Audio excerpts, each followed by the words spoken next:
Hey, everybody, this is Freddie Cohen of ESPN Radio. When I'm not talking about breaking news or breaking news on ESPN Radio, I'm always a fan and listen to the Detroit Sports Podcast, and so should you. All I want to know if you got your popcorn ready. Do you got your popcorn ready?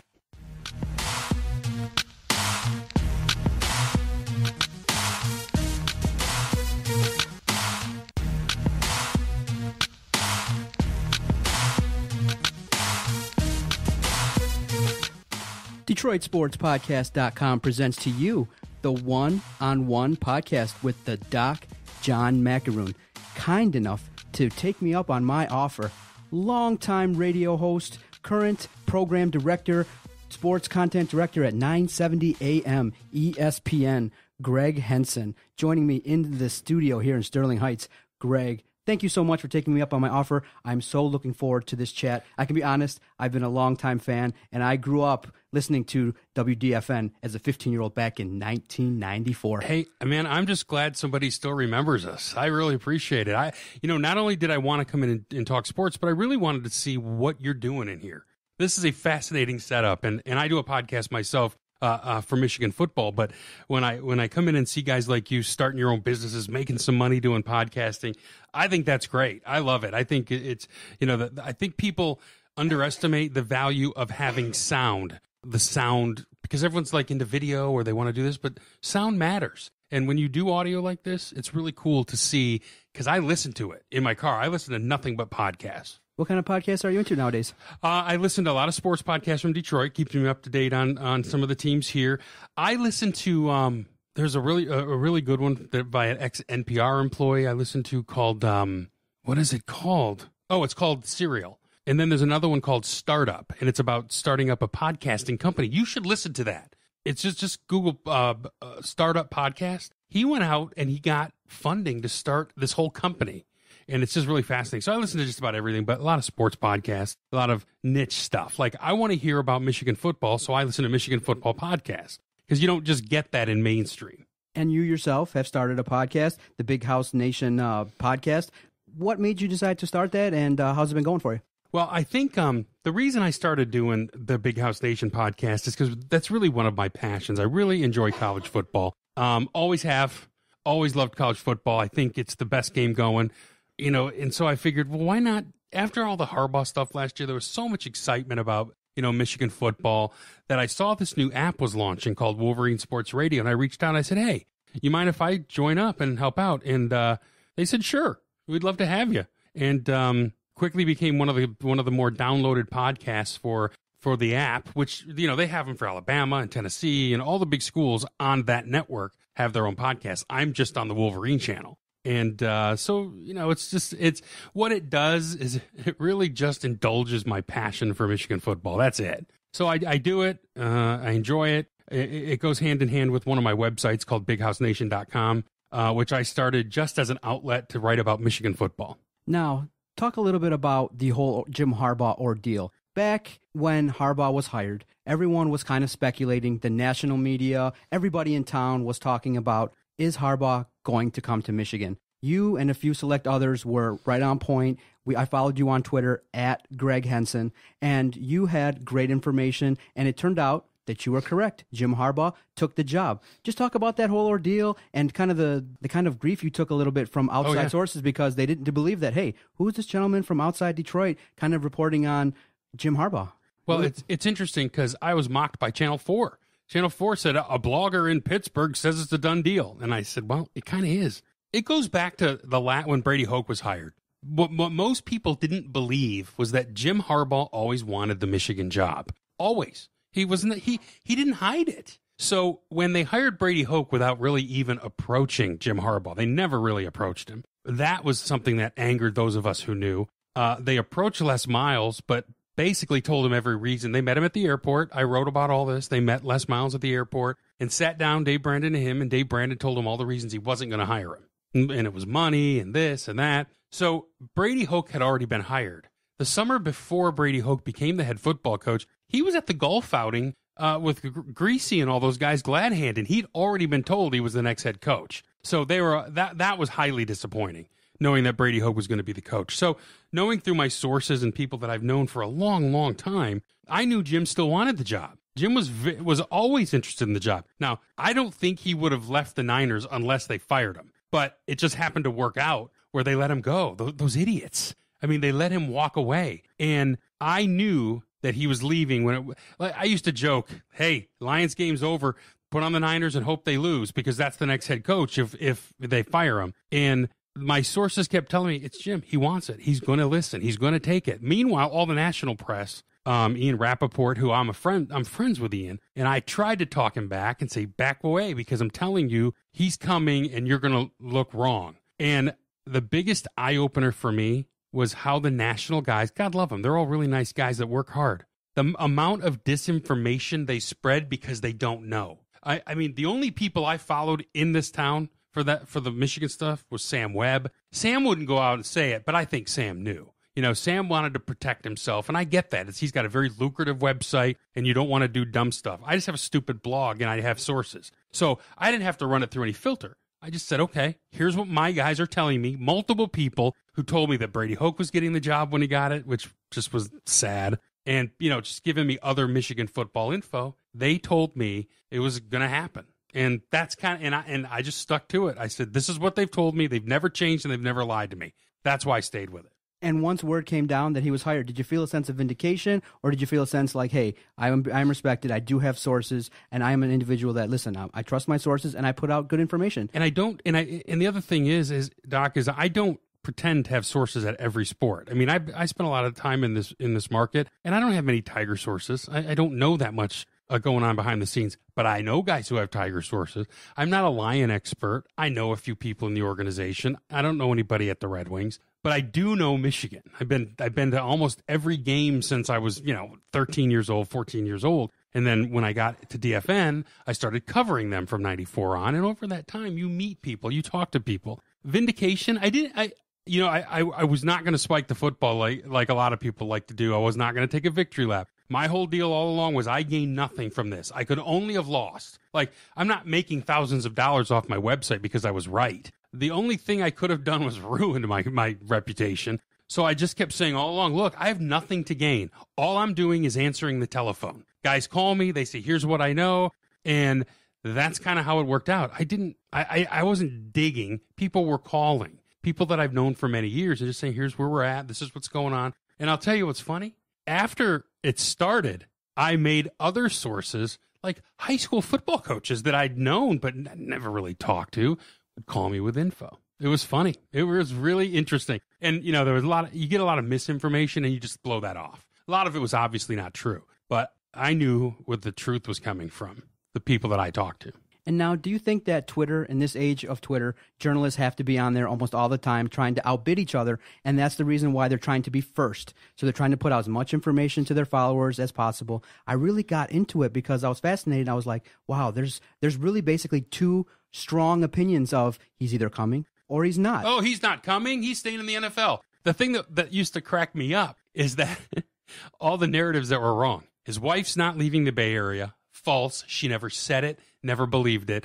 Harbaugh staying in the NFL. False. He never said it. He never believed it. Jim Harbaugh is not going back to college because that's a step back. False. He never said it. He didn't believe it, and it's his dream job. I mean, I could go on and on and on about everything everybody said that didn't know. And I'm not saying I was the only one, but I knew he wanted that job. If you go back and read what I wrote, the people who told me that stuff were so on. Some of them told me, the first guy told me, look, Harbaugh won't discuss the job till Brandon's gone. That was the first article I wrote in October saying, hey, here's new information. He's out because Harbaugh's not coming without him, and the president needs to know that. So the president, he was figuring that out. That's why Brandon was gone. Secondly, when you think about the way the process worked out, my source told me all along, Harbaugh and his father want Brady Hoke treated with dignity and respect. And that's not trashing him. It's not backing the bus over him. It's giving him his $3 million or $4 million or whatever it was to leave. Treat him with respect. Honor your commitment. Brady's a good man. And that was literally what Hackett said at the press conference. We wanted to treat Brady with the utmost respect. He's a Michigan man, blah, blah, blah. My source, I told him, I said, I've never heard anyone lay it out to me. I mean, I had a timeline based on what my source/second source told me, and it literally happened almost to the day. Only thing I wasn't sure about was when Brandon was getting fired. I knew he was gone in late September. Didn't know when it was going to happen. I thought Thanksgiving, but it ended up being a little later.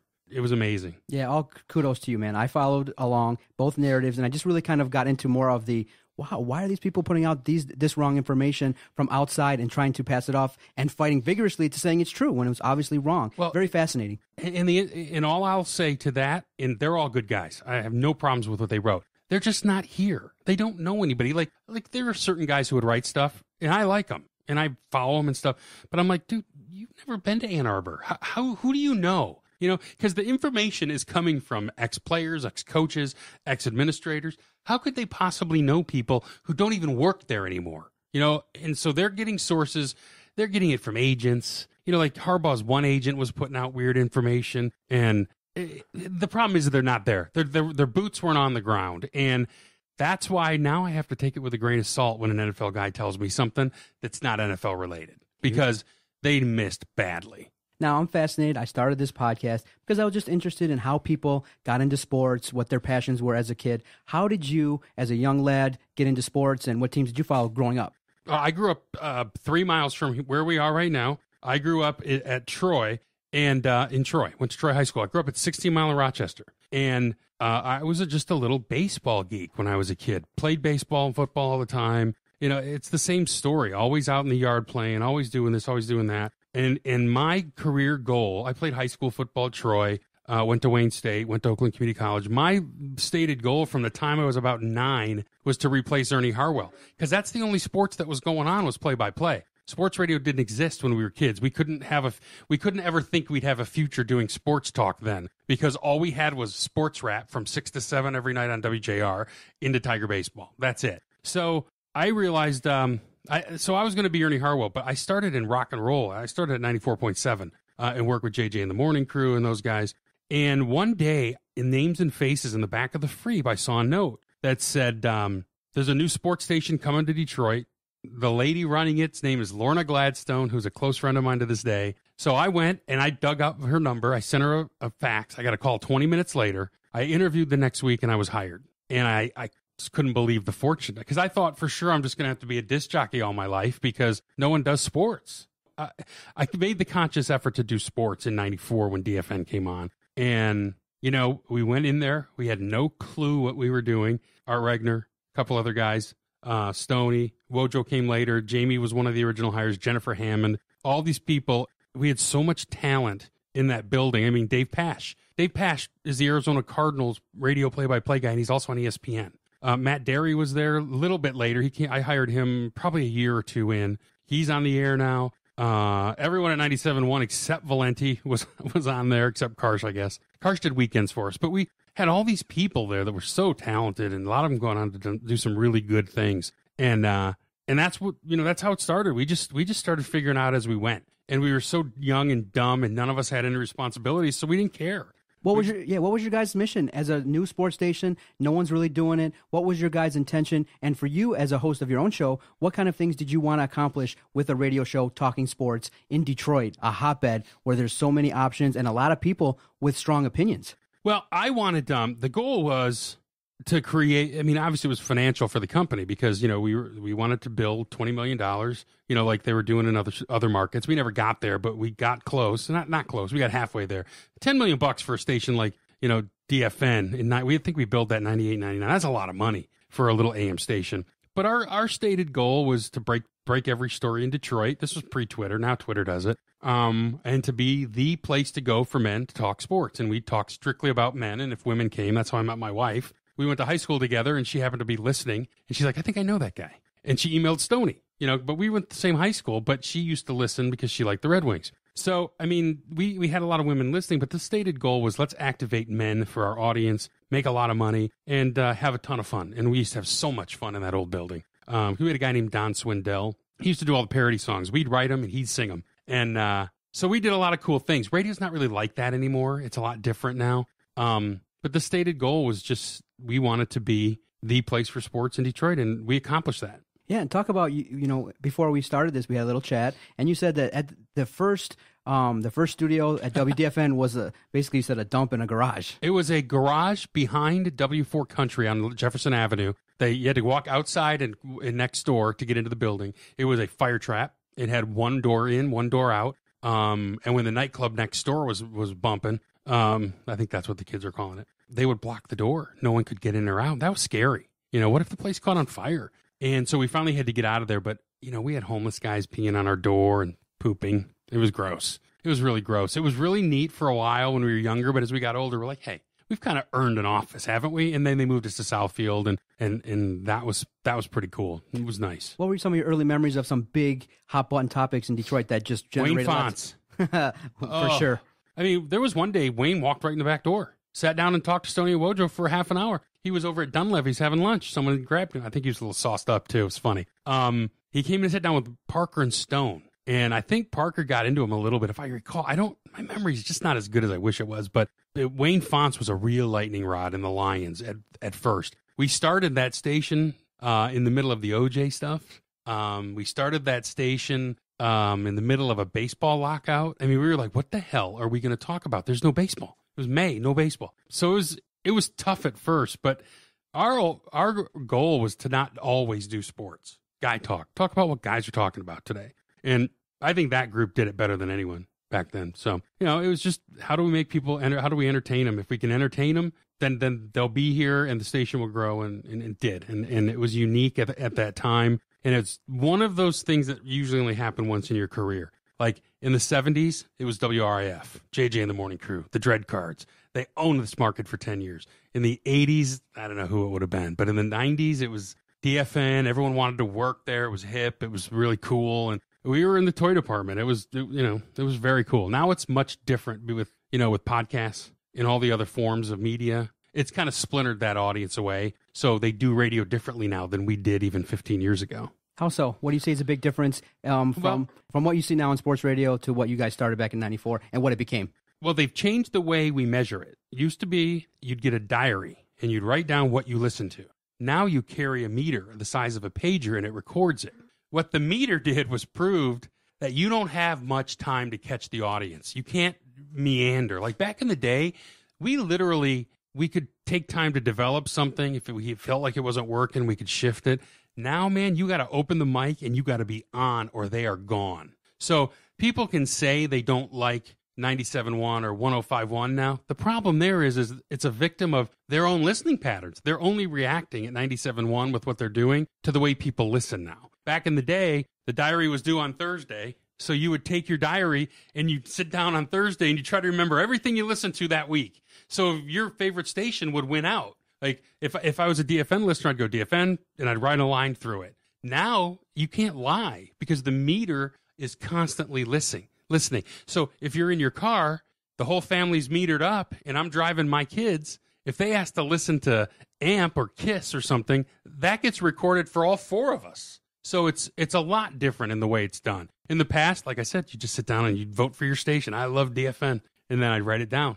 Now you can't hide it. And so when you're doing radio, you don't jerk around anymore. You got to get right to it. You got to pound through phone calls. I mean, 97.1 is only doing what they have to do to keep meters. Understood. And now, as you progress, you're now a director of programming, the sports content director at a station out of Pittsburgh. Right. So talk a little bit about being a sports director. Your job now is to evaluate talent, to kind of shape and mold talent, and to discuss, to work with on-air talent at the station, correct? That's what I did here, too. Mm-hmm. Yeah, I hired all of them, except Stoney. He was there before me.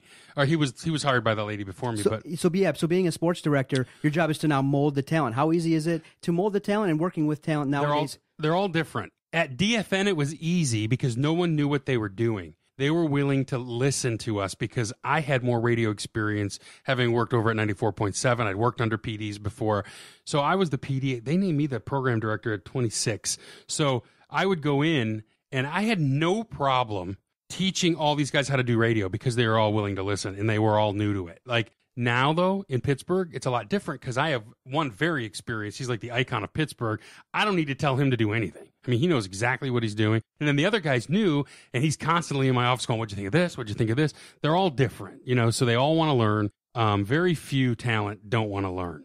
But I've had some pretty high-profile guys that really, Kirk Gibson was my afternoon guy. What are you going to tell Kirk Gibson? He would take feedback, but but it was just weird telling him what to do. I was like, well, Gibby, you got to do it this way. And he's like, all right. It was never a big deal, but it was kind of weird, having to tell him and Gary Danielson, what to do, because they were doing TV at the time, so they figured they knew it all. But radio's a completely different animal. So, yeah, you work with a new talent. That's the fun part. DFN, the best part was finding new guys, bringing them in and watching them succeed, like Dave Pash, Matt Derry, Mike Bauer, the meat shop.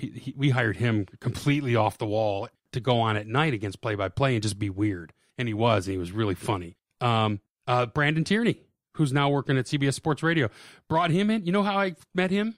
How'd you meet him? He just on Facebook saying, hey, man, how are you, whatever. Over time, he lost his job in Vegas. I said, hey, if you're going back to New York, why don't you pull into Detroit and meet me? I got part-time hours. So I would slide him enough money to live, doing part-time till I had something full-time. And he ended up parlaying that into going to New York, then San Francisco, now national. I mean, those guys, most guys want help. It's like, they're like kids almost. We're like, kids want to know what they're doing right or wrong. And I'm not saying they're immature like kids. I'm saying if you have children, they really do covet structure. And the air talent that you work with, myself included, I liked to hear feedback too. I didn't always take it because I felt like, I kind of know I know my strengths and weaknesses. A lot of people don't.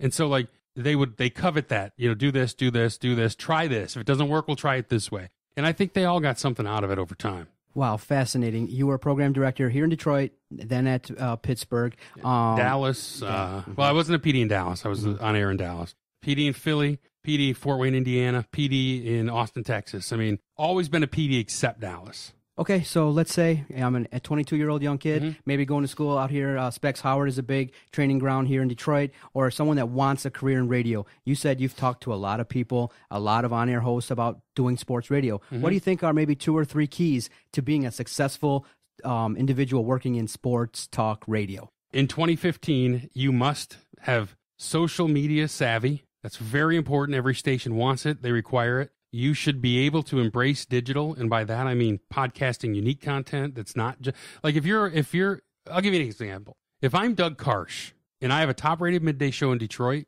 and I'm also very attached to the University of Michigan, I would love to hear a weekly podcast from him just on Michigan, because people are specifying and selecting content and they're niching it down. They call it the long tail. Like, for example, Britney Spears, if the long tail goes like this, she's up here selling millions of records. Does she still sell records? I don't know. At one time. So she's selling all her records over here. The tail gets smaller and smaller as it goes out. And there's still markets for content out here like basket weaving and tattoo artists and stuff. There's always people who want niche content like I do. I only want to hear about the Tigers and Michigan right now. Maybe I'll listen to more Lion stuff if they don't suck in the fall.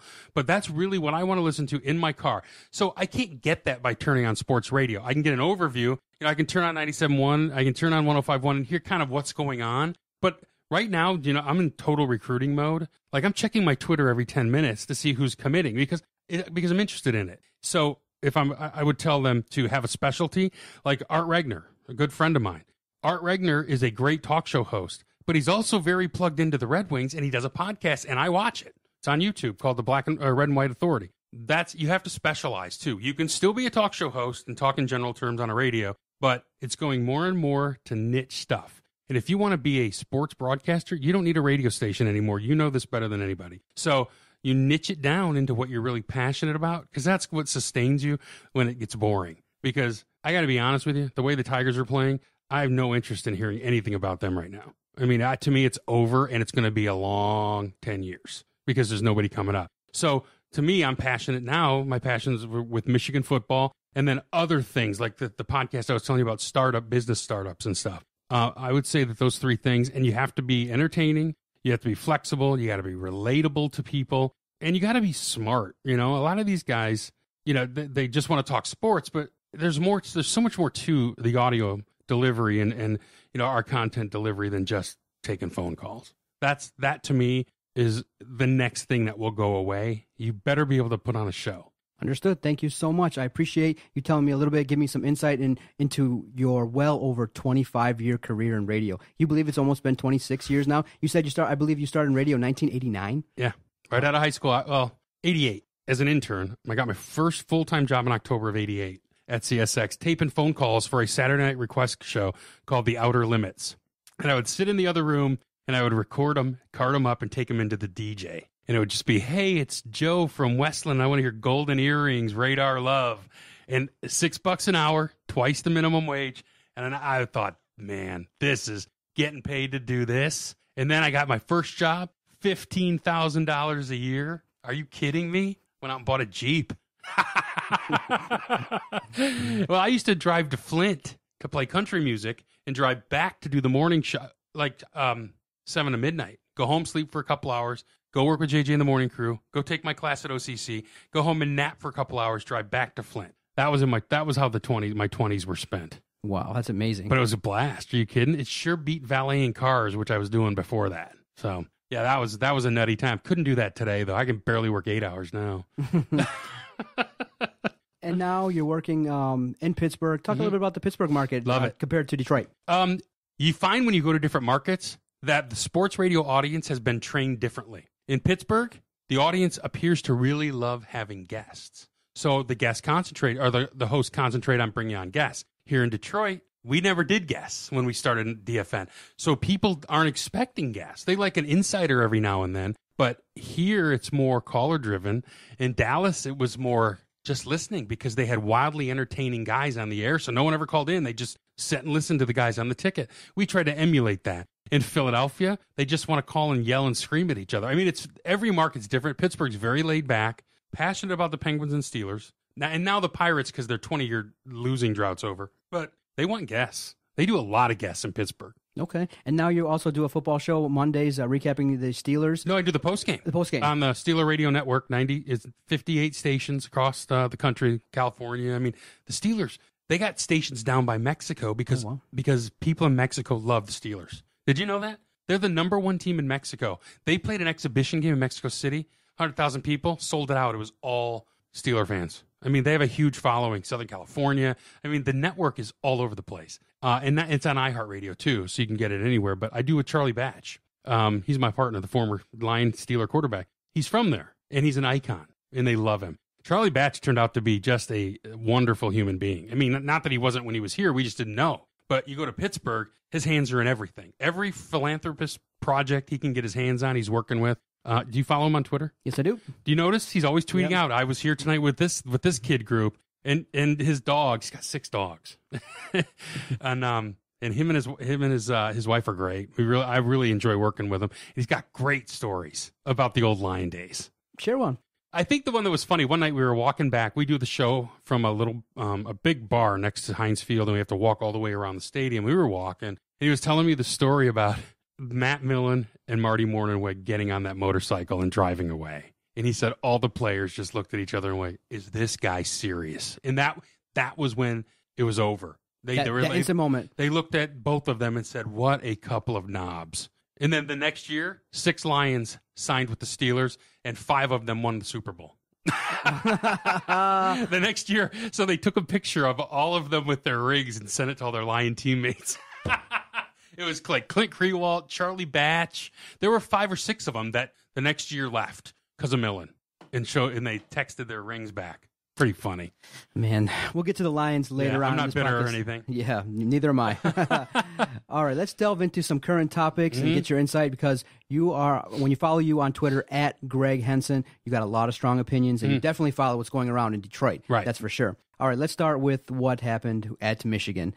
Since Lloyd Carr retired, it's been really quite a 7 years of bad. 7 years of bad. And I do believe that finally Michigan got the perfect hire. Now, I am a Spartan. They better have the perfect hire, because if he isn't, who is? That's right. Just talk a little bit about the downfall a little bit, and now the rise of the Michigan football program under Jim Harbaugh. Because you're a Sparty, huh? I am a Sparty. It's over, You believe so? It's never going to go back to where it was. They're going to be Wisconsin. They're going to be in the contention every year. They're not going to probably win it all the time, but I think they'll be 9-win team, 10-win team, year in, year out now. Unfortunately, Michigan will be an 11-win team. Okay. I can't wait to see it. See, and to let everyone know, I am kind enough to let a diehard Wolverine into the studio and break it down and to give his opinions. But for now, we're going to enjoy the success. We're going to enjoy playing Michigan football over their state. Well, it's interesting because as far as Michigan goes, if they just left Rich Rod alone, they'd be winning by now. But they're it's the same thing that happened at State in the 70s and 80s. No one was on the same page. McPherson was doing this, and the athletic directors, Mason, those guys were doing this, and they could never hire the right football coach. Infighting. Same thing happened when Rich Rod came in. Rich Rod has won everywhere he's been. He was finally getting his players in. He would have won 11 games with that team that won 11 games and went to the Sugar Bowl. Of course he would have. And so they screwed around, got rid of him, brought in Dave Brandon. Dave Brandon seemed like this was going to be the right guy. I thought when they hired him, I went, they got the right AD. And then real quick, you could tell he has no clue about what it means to go to Michigan on a Saturday for football. It was all to him about making the almighty dollar. And that was obvious from day one. That's why it was more important. And Brady Hoke, Brady Hoke's not a good football coach. I mean, he's a sweet man. He's a great recruiter. He can't coach a lick. And I'm fine with that, but he didn't hire the right assistants. I mean, this guy who was coaching the offensive line, everyone else wanted those kids. You got them, and you couldn't coach them up. You got to go. And so it's fascinating to watch how it's worked out. The thing with Harbaugh is, the first question I usually ask my podcast when I talk about it is there's no chance he fails, right? I mean, you're a Spartan fan. You don't think he's going to fail, do you? I don't think he's going to fail, no. He's never failed anywhere. But what if he did? Then what? What if Jim Harbaugh doesn't know what he's doing? I'm pretty sure he does, but he was the only guy that was going to unify everybody. He was the only guy who would be a consensus choice. I think Les could have too, but Lloyd had issues with Les, and that goes way back, and I don't even really know, but Lloyd had issues with him, didn't really want him. So you needed a guy who was going to cross those lines. That's what Jack Harbaugh was important, because he had to go clear the landmines, because Lloyd was mad at Jim still over the comments about academics. So he had to clear those landmines. He got that taken care of. Lloyd knew that he needed to get on board or his legacy would be tarnished, because it was getting out there that the reason that we were getting the wrong coach was because Lloyd was kind of behind getting the wrong coach. He endorsed Rodriguez and then turned around and stabbed him in the back. And then he endorsed Hoke, who was a terrible coach. And people were starting to lay some of that blame on Lloyd. He needed to get on the Harbaugh train, and he did. And now in his first few months, he's gone around. He's very heavy. He's got a strong presence on Twitter. Yep. He's all over these camps. Just your early impressions of his first 4 months. Do you think he's doing too much, or is he doing what he's got to do to sell the Michigan program to get it back where it needs to be, and with the players and with these new age recruits? I think he's doing a lot of the right things. I didn't care for the thing to the Ohio State coach, but that was never meant for them to see. The kid showed it to the coach, so whatever. I like the edge. I think Michigan football had turned into a pansy program. I mean, I wouldn't have apologized for driving a stake into the turf at Spartan Stadium. I'd have said, oh, well, you beat us, you win. But, Brady Hoke apologized. They spent their... I wouldn't have apologized for skywriting Go Blue over Spartan Stadium. I mean, I like that edge. I think that's the right way to go. D'Antonio's got an edge. Now, Mark D'Antonio is the most bitter man I've ever seen, and he has no reason to be. He's winning. But he has to keep that now because that's kind of his MO. But yeah, I like what he's doing. I don't think he's doing too much. I don't think he'll do this much every year. I just think it was important early on to get out there. I mean, he's got 5 kids from Florida and 3 from Alabama. That's unheard of. And this class has now snuck into the top 8. So, and there's some big fish to fall, and he's going to get them. They're going to get Bush. They're going to get Rashawn Gary. They're going to get Terrence Davis. There's still some 4- and 5-star guys coming, and they got Berdez in last week. I mean, he's doing well. I'm very happy with what he's doing. Sometimes it's a little uncomfortable, but I think his mantra is, I'm very comfortable making people uncomfortable. And I think that's why I like him. And one of the early questions that people are focusing in on here around town is, who of the 4 or 5 contending quarterbacks is likely going to be the starter in the fall? I think it's Rudick. I don't know how to pronounce his name. That's him. He's the one from Iowa, the 5th year. Iowa kid, yep. I got to be honest. I don't know that Shane Morris will ever play, barring injury. He just hasn't seized that job. He should be way out in front of everybody else after 3 years, and he's not. But I think Rudick's the guy because he's efficient and he doesn't turn the ball over. If Michigan doesn't turn the ball over every other down, like Gardner and Denard did, they win a lot more football games. I mean, this defense is good, and the running backs are good. The offensive line showed improvement. The big question to me is who's going to catch the ball and who's going to take the snaps. And I think Rudick's that guy. So I do think they win 3 or 4 more games, just by not sucking. Don't turn it over all the time. They turn the ball over all the time. That won't happen with Harbaugh and Rudick. There's no prima donna system like there used to be. Brady Hoke wouldn't bench guys. Harbaugh will. You got it. Gregg Henson, kind enough to join us on the One-on-One podcast with the Doc. He came wearing a Longhorn shirt, but I think that he will. I ran the network when I was in Austin, so really? They gave me a bunch of them, and they're my summer shirts. Makes me way more comfortable because if you would have came in sporting, I was thinking maybe he's going to wear blue and yellow. I don't own Big Black M. I don't own a shirt for Michigan. What? I don't buy gear. I have a Tiger hat that I wore only because we got it at a game and I was burning my head. So I got a Tiger hat, but I've never been one to buy gear. My mom gave me a Michigan pullover once that I wear in the wintertime. But I mean, I have a Colorado buffalo shell. I got a Tiger shell that I got from my wife when she was pregnant 12 years ago at a baseball game. We bought it for her to wear that day, knowing I'm fat enough to wear it after that. So I still have that, but I don't have any Michigan gear. Never have. That's interesting. I mean, I might have a T-shirt. I have a Michigan shell, but I don't wear it anymore. I used to have one. It was given to me for Christmas by my mom. And I think I have one T-shirt somewhere, but it might be too small. I don't know. I can grow out of them. Okay, so so when the Michigan schedule came out, what kind of range you give them? 7 to 9 wins? I think 8 wins. They get the 9th if they upset Michigan State or Ohio State. I think because last year they should have won 8. I don't think Harbaugh loses to Maryland, Rutgers, and Minnesota. So they win if they take care of business with the games they're supposed to. Pull an upset, 9 wins. If they don't, it's 8. And I do think one of you guys is losing at the Big House, either you or Ohio State, Michigan State or Ohio State. I think he needs to. But remember, he kicked USC's ass his first year at Stanford with a bad football team. That was the infamous, "What's your problem?" Remember Pete Carroll came over to him and said, "What's your problem?" Because he went for 2, up 55-21. Pete Carroll walks over and goes, "What's your problem?" Harbaugh goes, "I don't know. What's yours?" No, I think Michigan got the right guy to renew the rivalry, and it'll make it fascinating now in the fall. Should be fun again. Yep, should be fun again versus Ohio State versus Michigan State. Yep. We're all looking forward to that. Absolutely. All right, around town, what sports do you follow the most? What are you most passionate about? What sport do you follow the most in Detroit? I'm really into the Red Wings right now because I love the youth movement, and I think they're closer than a lot of people think. They took the Eastern Conference champion to 7 games, and they should have beat them. They screwed up in Game 5 by not putting them away. Remember the 2 goals in 5 minutes? I'm really passionate about the Red Wings right now because I like the young players, and I can't wait to see what's coming. There's more down in Grand Rapids. The Tigers are my favorite team, but I'm just so pissed that the window's closing and they're not going to get a World Series. JV's never going to get a ring. Cabrera's got one with Florida, but he's not getting one here. Greatest player I'll ever see play, and I think they screwed it up. They traded Pfister for nothing. That pisses me off. Scherzer struck out 16 guys the other night. That pisses me off. And you have Simon, who he's going to win. He's got 8 wins, but he's not good. And is Green? Did they send him down? Yeah, Green got sent down. They sent him to Toledo. And everyone's trying to justify him as fixing the Pfister deal. Are you out of your mind? Pfister's killing it, and we're stuck with Green. Should David Dombrowski's chair be a little bit warmer? It absolutely should. High payroll, no World Series. Hired a dumb manager. When they got Ausmus, I thought, good, young guy, sabermetrics. He's going to do the right things. He's Leland without the cigarettes. I mean, he's terrible. We were at a restaurant last night, and I was complaining to my wife about Ausmus. Bartender goes, "You talking about Ausmus? It's terrible."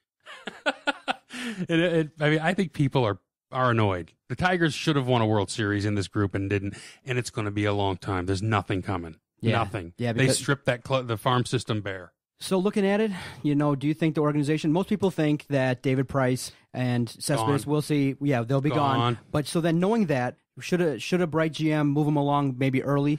Maybe. But who's going to give you anything for, the only teams that can pay Price are the Yankees, maybe the Dodgers, maybe the Cubs. So why would you rent him? I wouldn't. I mean, this is how the Tigers got into the situation they're in, because they're not going to pay him $30 million. Although you should. A lefty's got to be worth more than a righty, doesn't he? Because there's so few and far between. So I think it just looks bleak. It looks really bleak. And they do have pieces. They might have to be sellers at the deadline just to restock. It's going to be a long decade. Long decade? Well, I mean, guys drafted today, their ETA's 5 or 6 years. I mean, 18-year-olds. You're talking 6 to 8 years, maybe 10 before unless they pull off some fabulous trades. But then you got to trade Cabrera. I mean, like last year when Samardzija was traded, the Cubs made out like bandits when they traded him at the deadline to Oakland. And those guys are going to help them. Tigers may have to do that. I don't know who's going to take Cabrera, if anyone wants Verlander. You have 3 home runs last night. I mean, it's not good, man. It's just it's disappointing. Yeah, and a lot of people going into the season were saying 81 and 81. And I did. No. I thought they'd be lucky to be 500 because the pitching staff is not any good anymore. There's David Price, and that was before Verlander got hurt. So, and you wouldn't think that it would take well over 3 to 4 years to fix one specific aspect of your team. That bullpen, I don't think never addressed. Never addressed. Why not? Well, and they tried with Rondon, he got hurt. But they tried with Soria, he sucked last year. They tried with Nathan, he's a joke or was. They made mistakes. They traded the wrong people. And you can say what you want. Don't you think Prince Fielder looked pretty good behind Cabrera right now? Yeah, to rub it in, the players that have left have had success. Not the players that I don't hate in the farm Kinsler. System, but yeah, the ones they brought in. And I don't hate Kinsler. I think he's fine. But man, when you walk Cabrera as much as they do because Victor's hurt, I mean, that's just a crime. It's a crime that they don't have to pitch to him. Frustrating. Wings. Yeah, speaking of frustrating, we'll hit on the Wings in just a minute, but perfect segue. Part of my love for DFN was when the Lions had their struggles, Art Regner would come on and just unleash. The sit-in. The sit-in with Art Regner was the literally must-listen-to radio, especially for a teenager being rebellious a little bit. He would come on the air and just lay out all the vitriol. You should have seen it in the studio before the game ended. What was it? Him and I throwing stuff at each other. We were just so mad. Like, I would come down. I would watch the first half of the game at home when it was on the road, and I'd come in. I remember the game. It was the loss to Tampa. And I walk in, and Art would be pacing. He's pacing back and forth in front of the TV, gesticulating, like doing this, but not saying a word. He'd be walking and pacing. He'd be like, Art's a little ADD. And he would walk, and he's just working himself up into a lather. He's livid. And I'm looking at him, and I'm like, and I was still cared at the time. I still thought football was that they were going to win someday. And I'm like, he's working me up into a frenzy. So we go on the air and we just hit the air. And I'd say something and he'd look at me and his face would get red and he'd just start going. And I'd just sit back and let him go because he was already worked into a lather. I mean, Art Regner, we're self-hating Lion fans. We love him as much as we hate him. And that we started that show and it was like nothing anyone had ever heard. It was just two guys who had had enough. Yeah, and I remember specifically it was either 99 or 2000, the playoff loss versus Washington. I mean, he literally came out with something like, they let their pants down and they let it spew. And they let it spew all over the field. All over the field. And I remember that specifically. Yep. And I believe I taped it, but I lost it. I'm sure I have it somewhere. My wife wants me to throw all the tapes away, but I have them. Yeah. Well, that's what I tell her. I said, you would be surprised. Someday I'm going to put them in my computer and upload them, and people are going to love it. She's like, yeah, no one cares. No, it had an impact. It had an impact. Let me tell you. I'm sitting here because of those days. I have them. That's the cool thing. I just haven't gotten around to them, but okay, I'm gonna have to nag you because I follow you on Twitter, so yes. I'm gonna have to nag you. Get those tapes out. We got to get them uploaded. I know. That 99-2000 playoff loss, man. We all knew. Okay, the Lions laid another dud in the playoffs. Go to sit in. He's going to be going nuts. Push that button, and we did that. It was awesome. Well, now we got Jim Caldwell in. He's kind of turned the tide a little bit. He's kind of you're going to be really disappointed. Change the culture. We're going to be disappointed. You change the culture. We have an 89-year-old female owner who sounds like a 15-year-old girl when talking about the franchise. Did you hear the clips last week? I did. She's like, it's just wonderful. And I'm like, lady, I don't want to hear you say it's wonderful. Either sell it or give it to your son. For 50 years, she never did anything with the organization. Now she's negotiating Ndamukong Suh's contract? Right. What are you supposed to think? Right. She's 90 years old. And last week she's like, I told Ndamukong, I really love you, Ndamukong. And then he left. She said that. That's what she said. It was like cute to her. Right. And I'm like, you let the best defensive player in the franchise's history walk away over $10 million. I mean, it's going to be a bad year because the defense last year, there's no way Nada can fill those shoes. He'll be fine, but Ndamukong Suh was dominant. That defensive line was dominant. Unless Ziggy Ansah just has a breakout year, which he could. I love him. He's a great player. I don't believe Caldwell will do jack. Yeah, and in your time here in Detroit, you've seen a bunch of terrible quarterbacks, ones that didn't show heart, ones that would run out of bounds in a playoff game. Heisman trophies. Exactly, would bounce balls into the playoff, and it would bounce balls to their teammates in practice. Yep. You should hear the Scott Mitchell stories from Charlie Batch. And he comes out and he says, I don't know why I'm so disrespected, but, he just lent himself to be disrespected because of his play on the field and his attitude. It's terrible. He was a terrible quarterback, and he made a ton of money. Yeah, so that's why people hated him. He always folded. He was scared. That was disappointing. And Stafford, he's fine. He's probably the best quarterback we've ever seen in the Lion uniform, and that's sad. Yeah, because he's not great. Right, and that's what everyone's saying is that, okay, yes, you've now earned the title of being the best Lions quarterback. Can you just now be a serviceable NFL quarterback? Get us one playoff win? Can you just march us down the field one time and not turn it over or not have any weird call affect the play? That call was awesome, though. That was vintage Lion. You knew that was coming. You knew it was coming. You can't tell me you didn't think that was going to happen. For sure. I sat there and I'm like, something's going wrong. Something's going wrong. The team's cursed. It is. But I don't know what it is. It's cursed. And I don't know that it will ever see anything. And then as a Lions fan, you say, okay, you decide for whatever reason to bring in Matt Millen from the booth to run your team. Okay, fine. It doesn't work. You give him an extension. 8 years. 8 years. Most organizations after 3 or 4. He'd have been gone in 3 years. He made it 8 years because I think the old man was sleeping. Literally in bed sleeping. I mean, he was 90 years old. He didn't know what was going on. And he's bullheaded. He wouldn't listen to Junior. Junior wanted him out.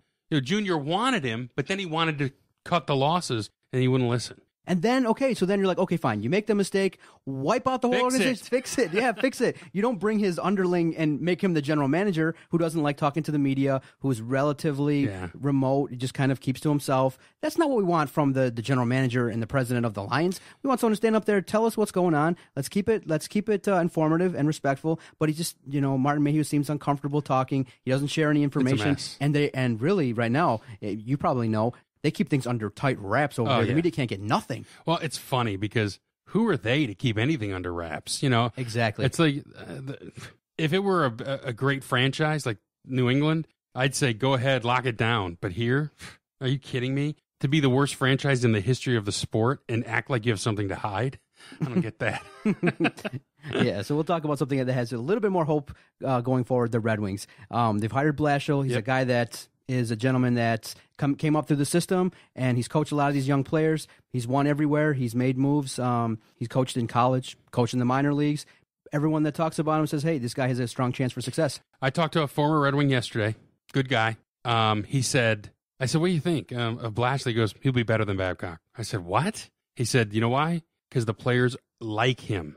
He said, what? And I said, well, why haven't they signed a significant free agent in a decade? And he said, why do you think? No one wants to play for Mike Babcock. He graded on players. And you can be a pushy coach, but you can't be an ass. Like, Bowman would push you, and some players hated it, but he wasn't an ass. He was just a mind game player. Babcock was just over the top. He's Harbaugh on steroids, from what I'm told. Just ridiculous. Players didn't like it. I do think they'll have more success under Blashill. Okay. Especially once the young guys get up. They're not all here yet. Yeah, but the Wings, we're used to success. We're used to deep runs in the playoff. But some of the moves made by Holland have come to bite them in the butt. You know, letting Hossa go for Franzen, who's now been injury prone. And they didn't amnesty Franzen when they should have. But now they're going to get lucky because I think his career is going to end on injury, which means you get that money back. So I think that'll fix it. But yeah, the Franzen deal. But you know what, though? Look, didn't he come off a huge playoff that year? Didn't he score 17 goals in the playoffs? So, I mean, it's easy to look back now and say that. I'm not an evaluator of talent. But I would have tried to keep both.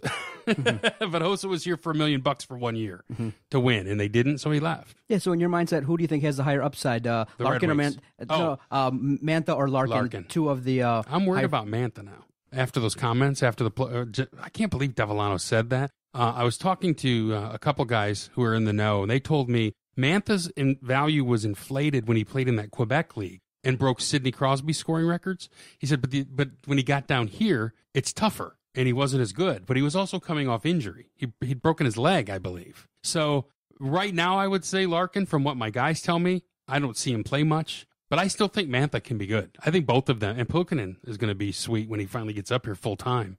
Yeah, I think he's going to be good, too. There's 3 or 4 guys down there. And then finally, with the Wings, you have to start Mrazek. I think it's time for Howard to take the bench. Expensive backup.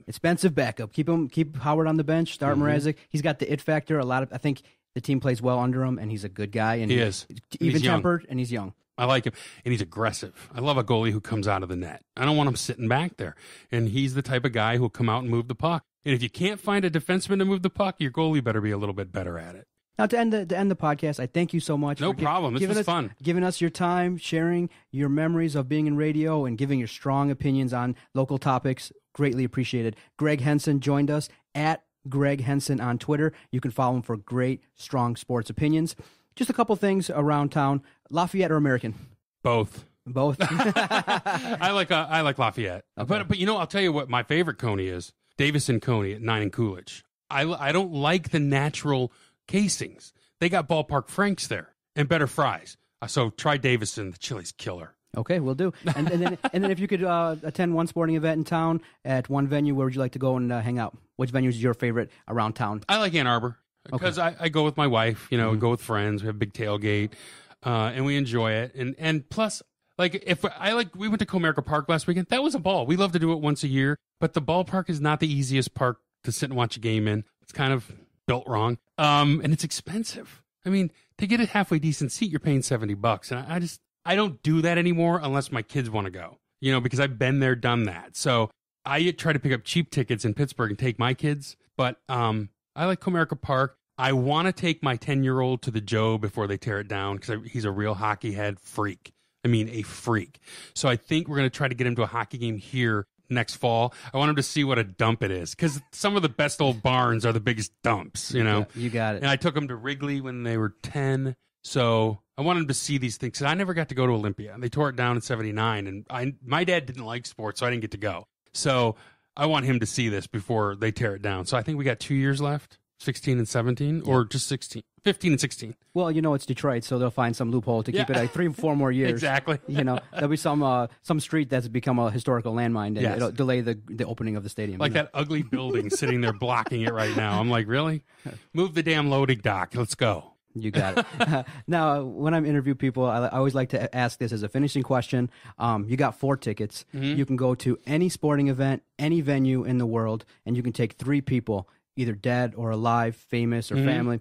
What sporting event, where would you go, and who would you take? Jeez, what haven't we done, though? I mean, we've been to the Rose Bowl twice, been to the Super Bowl. I would never go to a Super Bowl unless the Lions were in it. It's a pain in the ass. I mean, it is locked down. I would say I'd want to go to the Super Bowl if the Lions were in it. I mean, that's really the only thing I haven't seen. I would take my boys with me and Bo Schembechler.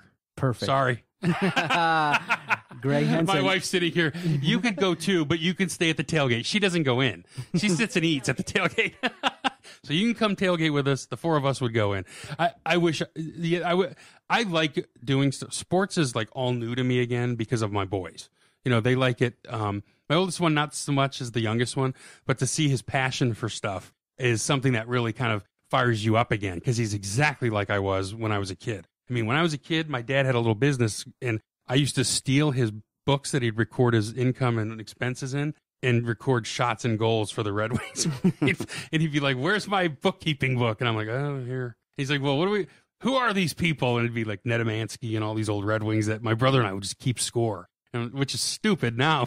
But my kid does brackets all the time. Okay, Dad, here's your bracket. Who are you picking? So the reason you take them is because the passion they have for it. That's why I enjoy that. Gregg Henson, super kind enough to come in here, come to the Sterling Heights studio, share some of his memories. And you can also, from time to time, you can hear Gregg Henson on WDFN filling in for Matt Shepard, 7 to 10 in the morning. I like that hour later start, too. That's nice. You got it. Thank you so much. Thank you. Appreciate it. Appreciate it. Thanks, Greg. And all I can say is Detroit Sports Podcast scores. So the result's quite obvious. And what results are those? Whatever he hits, he destroys.